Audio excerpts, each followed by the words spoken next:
முந்தின கட்சி இந்த கட்சி. நாம் பிறப்பதற்கு முன்னாலே ஆரம்பிக்கப்பட்ட கட்சி. 75 வருட காலம் ஒரு கட்சி எவ்வளவு சேதாரம் வந்திருக்கு. எம்ஜிஆர் வெளியே போயிருக்காரு, வைகோ வெளியே போயிருக்காரு, எல்லாரும் வெளியில போய் சேதாரம் ஆனாலும் இந்த கட்சி சேதாரம் இல்லாமல் 75 வேற கட்சியா 2-3 உடஞ்சு ஓடி இருக்கு. நம்ம கட்சி எவ்வளவு பெரிய சேதாரம் வந்திருக்கு. எம்ஜிஆர் இருக்கும்போது என்ன சொன்னாங்க? எம்ஜிஆர் இருக்கும்போது திமுக ஆளுங்கட்சியா வர முடியாதுன்னாங்க. வைகோ போகும்போது என்ன சொன்னாங்க? நிர்வாகிகள் போயிட்டாங்க, இனிமே திமுக வேலை இல்லைன்னா.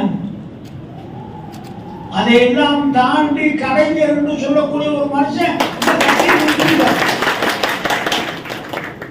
11 வருஷ காலம் நமக்கு ஆளுங்கட்சியா இல்லாம இருந்திருக்கும். எம்ஜிஆர் முதலமைச்சர் இருந்தார், நம்ம எதிர்கட்சியா இருந்தோம். மிசாவை சந்திச்சோம்.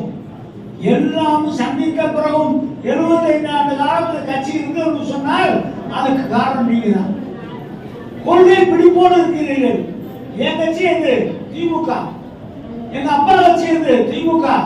என் மகன் கட்சி எது? அது திமுக. எங்க வீட்டுல எல்லாரும் திமுக தானா, இது குடும்ப கட்சி தானா அப்படின்னு சொல்லக்கூடிய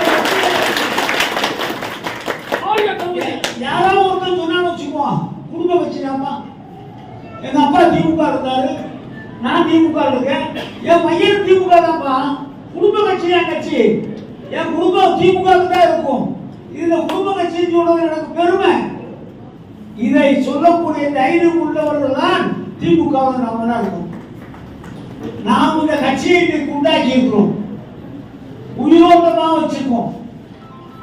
இந்த நடந்து முடிந்த நாடாளுமன்ற தேர்தலில் இந்தியாவுடைய ஒரு மாநிலத்துல முழுவதுமா ஜெயிச்ச ஒரே கட்சி திமுக.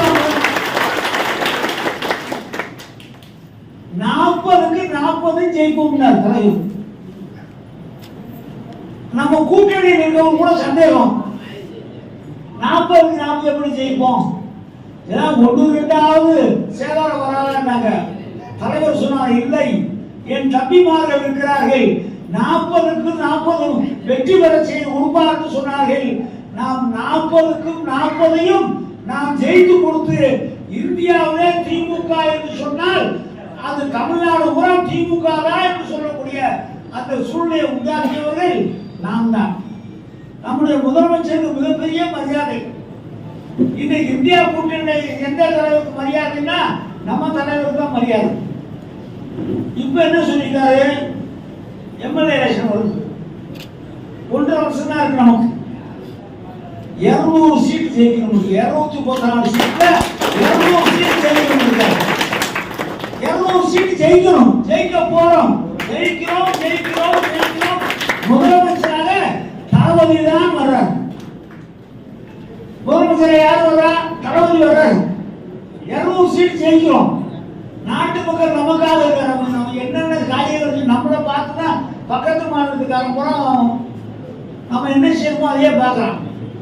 நம்ம 1000 ரூபாய் தாய்மானம் கொடுக்கணும், பக்கத்து மாநிலத்தில் கூட பார்த்தீங்கன்னா 1000க்கு 2000 கொடுக்க முடியுமான்னு யோசிக்கிறாங்க. எல்லா காரியமும் செய்யறோம், நாம் தான் செய்யணும். இந்த ஒரு 1000 ரூபாய் விட்டு போச்சு பார்த்தீங்களா, அவங்க மறக்கப்படாதீங்க. உங்களுக்காக சண்டை போடுறதுக்கு நாங்கள் தலைவர்கிட்ட சண்டை போட்டுட்டு இருக்கோம். தலைவர் கொடுத்துட்டே இருக்காரு, தகுதி இருக்க அத்தனை பேரும் கொடுத்துருவோம். அது இப்ப கொடுக்குறாரா, 1 மாசம் கழிச்சு கொடுக்குறாரா, 2 மாசம் கழிச்சு கொடுக்குறாரா தெரியாது. ஆனா உங்களுக்கு வருது. உங்களை எம்எல்ஏ எலெக்ஷன் ஓட்டு கேட்க வரும்போது 1000 ரூபாய் கொடுத்துட்டு தான் வருவோம். எங்க தொகுதியில ஓட்டு கேட்க போனோம். ஒரு ஊரை குப்பையார் வந்து இறக்கி வெட்டின்னு அந்த ஊர், அந்த ஊரை குப்பையார் சொல்லிச்சு எங்களுக்கு 1000 ரூபாய் வரலன்னுச்சு. வந்துருமா? வந்தா பரவாயில்லங்க, என் பக்கத்து வீட்டுக்காரு 8 மாசம் வாங்கிட்டாங்க, 8000 ரூபாய் வாங்கிட்டாங்க. அதெல்லாம் சேர்த்து இப்ப 1000 ரூபாய் கொடுத்தா காணானா, அந்த 8 மாச கணக்கு சேர்த்து கொடுத்துருக்காங்க. நம்ம பொம்பளை நம்ம தாய்மார்கள் எவ்வளவு தூரமா இருக்காங்க. அதான் உங்களுக்கு உங்களை மன திருப்தி பண்ணக்கூடிய தலைவராக நம்முடைய முதலமைச்சர் இருப்பாங்க. உங்க முதலமைச்சர், உங்க அண்ணன், உங்க தம்பி, அவர் யாரும் உங்க முதலமைச்சர் மட்டும் இல்ல, உங்க தம்பி, உங்க அண்ணன், நாம் கலைஞருடைய பிள்ளைகள். இந்த குடும்ப தலைவர் யாரு? திமுக குடும்ப தலைவர் யாரு? கலைஞர்.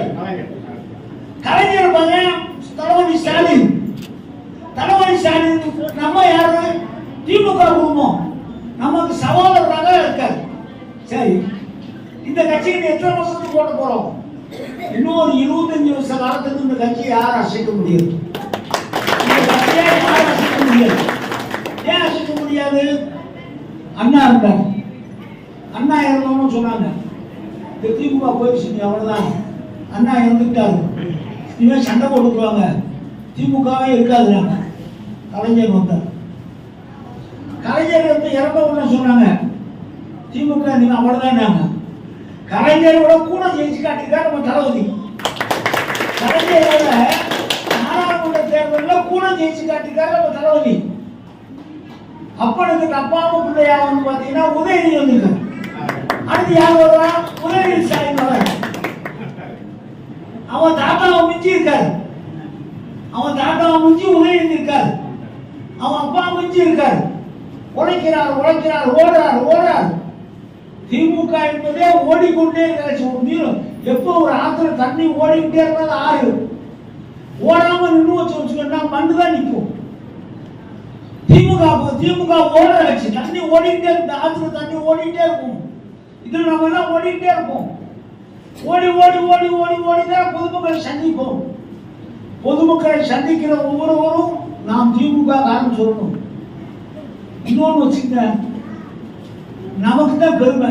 நீ எந்த கட்சிகளா இருக்க? நான் திமுக. உன் தலைவர் யாரு? பழைய தலைவர் வந்து பெரிய ஒரு ஐயா கலைஞர். இப்ப தலைவர் யாரு? தம்பி அண்ணா ஸ்டாலின் வருது. சரியா? இவருக்கு பின்னாடி யார் யார் உங்க கட்சியை காப்பாற்றுவா? உதவி வந்தாரியா? ரெடியா இருக்காங்க. மாப்பிள்ள ரெடியா இருக்கு. ஆள் ஓட்டர் ரெடியா வச்சுக்கிட்டாங்க. வச்சுப்போம். ஒவ்வொரு மாதிரி எங்களுக்கு ஆள் தேட வேண்டியது இல்லை. எங்களுக்கு ரெடி, ஆள் ரெடியா வச்சுக்கிறாங்க. நாம் இதெல்லாம் செய்கிறோம் என்று சொன்னால் தமிழ் சமுதாயத்துக்காக செய்வோம். இந்த தமிழ் சமுதாயத்துக்கு இன்னொரு 50 ஆண்டு காலம் இந்த கட்சி வேணும். இந்த கட்சி இருந்தால்தான் முடியும். பெரியாரால் உண்டாக்கப்பட்ட கட்சி, அண்ணாவால் உண்டாக்கப்பட்ட கட்சி, தலைவர் கலைஞரால் உண்டாக்கப்பட்ட கட்சி, இப்போது தளபதியால் நடத்தப்படுகிற கட்சி, இனிமேல் நான் தம்பி உதயாவால் நடத்த போகிற கட்சி. இது எல்லாம் நம் தமிழ்நாட்டு மக்களுக்கு இன்னொரு 50 வருஷ காலத்துக்கு வேணும். பாதகம் செய்பவரை கண்டால் நாம் பயங்கொள்ளலாகாது பாப்பா. மோதி மிதித்து விடு பாப்பா, அவர் முகத்தில் உமிழ்ந்து விடு பாப்பா. அண்மை செய்திகளை உடனுக்குடன் தெரிந்து கொள்ள இணைந்திருங்கள் இயம்நாடு தொலைக்காட்சியுடன்.